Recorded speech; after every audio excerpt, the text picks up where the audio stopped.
నమస్తే అండి. కేఎస్బిఎస్ క్రియేషన్స్‌కి స్వాగతం. ఈరోజు నేను చూపించబోయే రెసిపీ వచ్చేసి మనం వరలక్ష్మి వ్రతానికి ఈజీగా చేసుకోగలిగే 2 రకాల రెసిపీస్ చూపించబోతున్నానండి. తక్కువ టైంలో చేసుకోవచ్చు ఇవి. వరలక్ష్మి వ్రతం రోజున మనం 9 రకాలైన నైవేద్యాలను చేసుకుంటాం కదా! 9 రకాలు చేసుకోవడానికి మనకి చాలా టైం పడుతుంది కదండీ! అలా కాకుండా తక్కువ టైంలో అయిపోయే ఐటెమ్స్ మనం చేసుకోవచ్చు. ఇప్పుడు నేను చూపించబోయే ఈ 2 రెసిపీస్ వచ్చేసి చాలా త్వరగా చేసుకోవచ్చండి. దీంట్లో ఉండే ఇంగ్రీడియెంట్స్ కూడా చాలా తక్కువగా పడతాయి.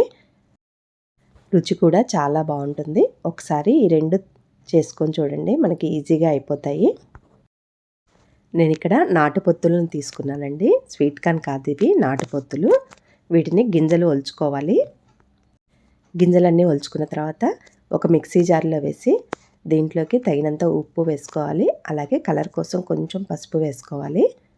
కొన్ని అల్లం ముక్కలు, పచ్చిమిర్చి ముక్కలు కూడా వేసుకోవాలి.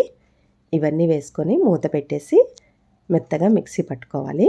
నీళ్ళు అస్సలు పోయొద్దండి. మనకి ఈ నాటు పొత్తుల్లో వాటర్ ఉంటుంది కాబట్టి నీళ్ళు అసలు పోయవలసిన అవసరమే లేదు. ఇలా గట్టిగా రుబ్బుకోవాలి. మనకు నీళ్ళు పోస్తే మిక్సీ తిరగదు అని కూడా ఉండదండి. వీటికి చక్కగా మెత్తగా మెదిగిపోతాయి నీళ్ళు పోయకపోయినా సరే. నీళ్ళు పోసారంటే మీకు లూజ్ అయిపోతుంది బాగా. ఒక ట్రిప్ అయిపోయాక రెండో ట్రిప్ కూడా వేసుకున్నాను. వేసుకొని అది కూడా ఇలానే గట్టిగా రుబ్బుకొని ఒక మిక్సింగ్ బౌల్లోకి తీసుకుంటున్నాను. ఇప్పుడు 2 బ్యాచ్లుగా రుబ్బుకున్నాం కదా, ఈ రెండింటిని కూడా ఇలా ఒకసారి బాగా కలిసేలాగా కలుపుకోవాలి. మొదటి బ్యాచ్లో మనం అల్లం పచ్చిమిర్చి వేసాం కదండి. రెండో బ్యాచ్లో ఏమీ వేయలేదు. సరిపడా మొత్తం కూడా మొదటి బ్యాచ్లోనే వేసుకున్నాను. కాబట్టి ఈ 2 కూడా కలిసేలాగా ఒకసారి కలుపుకొని దీంట్లోనే సన్నగా తరిగిన కరివేపాకు, కొత్తిమీరను కూడా వేసుకోవాలి. కొత్తిమీర ఫ్లేవర్ ఇందులో చాలా బాగుంటుందండి. మనం ఇది అమ్మవారి నైవేద్యం కోసం చేస్తున్నాం కాబట్టి ఇందులో ఉల్లిపాయ వాడట్లేదండి. మామూలుగా అయితే ఉల్లిపాయ వేసుకుంటే చాలా టేస్టీగా ఉంటుంది. ఇందులో జీలకర్ర కూడా వేసుకోక్కర్లేదండి. జీలకర్ర టేస్ట్ అంత బాగోదు ఇందులో. ఈ 2 వేసుకుంటే సరిపోతుంది. ఒకసారి ఇవి కూడా బాగా కలుపుకున్న తర్వాత కొద్ది కొద్దిగా పిండిని చేతిలోకి తీసుకుంటూ ఈ విధంగా రౌండ్గా చేసుకొని ఇప్పుడు వడలాగా చేసుకోవాలి. నేను ఆల్రెడీ స్టవ్ మీద ఆయిల్ పెట్టుకున్నానండి. కాగుతున్న ఆయిల్లో ఇవి వేసుకోవాలి. ఆయిల్ మంచిగా కాగిన తర్వాత స్టవ్ తగ్గించేసి ఒక్కొక్కటిగా వేసుకోవాలి. కళాయికి పట్టినన్ని వేసుకోవాలి. ఇవి మనం ఆయిల్లో వేసిన తర్వాత మంచి లేత గింజలు అయితే మాత్రం మనకి చక్కగా పొంగుతాయండి. ఆయిల్లో వేసిన తర్వాత ఇవి పైకి తేలుతాయి చక్కగా, చూశారు కదా. వెంటనే కదిలించకుండా ఒకవైపు ఎర్రగా కాలిన తర్వాత మాత్రమే కదిలించుకోవాలి. ఒకవైపు ఎర్రగా కాలిన తర్వాత రెండో వైపుకు తిప్పుకొని అటువైపు కూడా మంచిగా కాల్చుకోవాలి. ఇవి లేత గింజలు కదండి తీసుకుంది, చక్కగా పొంగాయి చూసారా, బూరెల్లాగా పొంగుతాయి. టేస్ట్ మాత్రం చాలా బాగుంటుందండి. పండుగ రోజు ఇవి చేసుకుంటే చాలా ఈజీగా చేసుకోవచ్చండి. తక్కువ టైంలో అయిపోయే రెసిపీ ఇది. అంతేకాకుండా ఈ సంవత్సరం ఇది కొత్త పంట కాబట్టి మనం అమ్మవారికి నైవేద్యంగా కూడా పెట్టుకోవచ్చు. ఇలా ఎర్రగా మంచి కలర్ వచ్చేదాకా కాల్చుకొని తీసేసుకోవడమేనండి. మనకి ఇవి ఆయిల్ కూడా అస్సలు పీల్చవండి, చాలా తక్కువగా పీలుస్తాయి. టేస్ట్ మాత్రం చాలా బాగుంటుంది. ఒకసారి తప్పకుండా ట్రై చేయండి. ఇప్పుడు మనం వీటితోనే సెకండ్ రెసిపీ చేసుకుందాము. వీటితో వచ్చేసి స్వీట్ రెసిపీ. కొన్ని గింజలను మిక్సీ జార్లో వేసుకొని ఇలా మెత్తగా మిక్సీ పట్టుకోవాలి. దీంట్లో కూడా నీళ్ళు పోయవలసిన అవసరం లేదండి. అసలు వీటికి నీళ్ళు పోసే అవసరమే ఉండదండి. ఒకసారి పట్టుకొని మిక్సింగ్ బౌల్లోకి తీసుకున్నాక రెండోసారి కూడా ఈ విధంగా పట్టుకోవాలి. మిక్సీ పట్టుకున్న తర్వాత ఇందులో అవి మెత్తగా మెదిగిన తర్వాతనే ఇందులో సరిపడా బెల్లం వేసుకోవాలి. నేనైతే ఇక్కడ అందాజాగా వేసానండి బెల్లం. ఇందులో బెల్లం కూడా తక్కువే పడుతుందండి.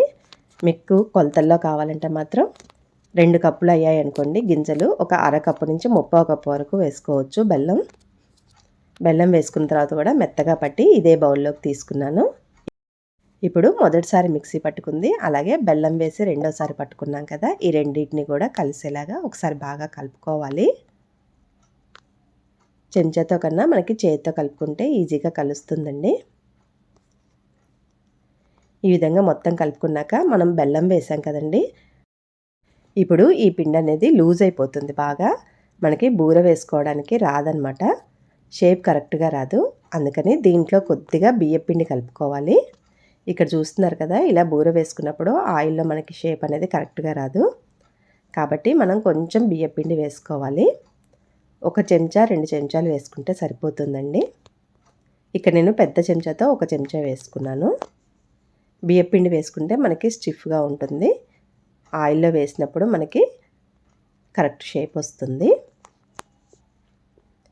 మనకి ఈ మొక్కజొన్న దాంట్లో బెల్లం వేస్తే కంపల్సరిగా జారైపోతుందండి, బియ్యపిండి మాత్రం వేసుకోవాలి. ఇప్పుడు చూసారా కరెక్ట్గా వచ్చింది. ఇలా చేతిలోకే కొద్ది కొద్దిగా తీసుకుంటూ బూరెలాగా చేసుకొని ఆయిల్లో వేసుకోవాలి. బియ్యపిండి వేయకపోతే మాత్రం మనకి షేప్ కరెక్ట్గా రాదు, బోండాల్లాగా వచ్చేస్తాయండి. ఇలానే అన్నీ కూడా వేసుకోవాలి. కళాయికి మనకి ఎన్ని పడతాయో చూసుకొని అన్నీ వేసుకోవాలి. మరీ ఎక్కువ వేసుకోవద్దండి, ఇవి కూడా చక్కగా పొంగుతాయి లేత గింజలు కాబట్టి. మనం తీసుకునేటప్పుడు మరీ లేత గింజలు కాదు, మరీ ముదురు గింజలు కాకుండా మీడియంగా ఉండేవి తీసుకోవాలి. ఒకవైపు కాలిన తర్వాత మాత్రమే ఇవి కదిలించాలి, అప్పుడు రెండో వైపు తిప్పుకోవాలి. మంటను మాత్రం మీడియం ఫ్లేమ్లో పెట్టేసి వేయించుకోవాలి వీటిని. చూసారు కదా, ఇవి మంచి కలర్ వచ్చాయి. ఇవి కూడా టేస్ట్ చాలా బాగుంటుందండి, ఒక్కటి తిన్నామంటే దాంతో అస్సలు ఆగము. ఎన్నైనా తినాలనిపిస్తుంది, పిల్లలకైనా పెద్దలకైనా చాలా ఇష్టంగా తింటారండి. ఈ నాటుపోతులతో చేసుకున్న ఏ రెసిపీ అయినా చాలా రుచిగా ఉంటుంది, అలాగే చాలా బలం కూడా అండి. మనకి ఈ టైంలో వచ్చేవి ఇవి కొత్త పంట కాబట్టి అమ్మవారికి నైవేద్యంగా పెట్టుకోవచ్చు. చూసారు కదండి, 2 ఇంగ్రీడియంట్స్తో మనకి బూరెలు కూడా రెడీ అయిపోయాయి. చాలా తక్కువ టైంలో చేసుకోవచ్చండి ఈ 2 రెసిపీస్ కూడా. మనకు అమ్మవారికి పెట్టే నైవేద్యాల్లో ఇవి కూడా యాడ్ చేసుకున్నామంటే త్వరగా అయిపోతాయి, రుచి కూడా చాలా బాగుంటుంది. ఈ రెసిపీస్ మీకు నచ్చితే లైక్ చేయండి, షేర్ చేయండి, సబ్స్క్రైబ్ చేయండి. Thank you.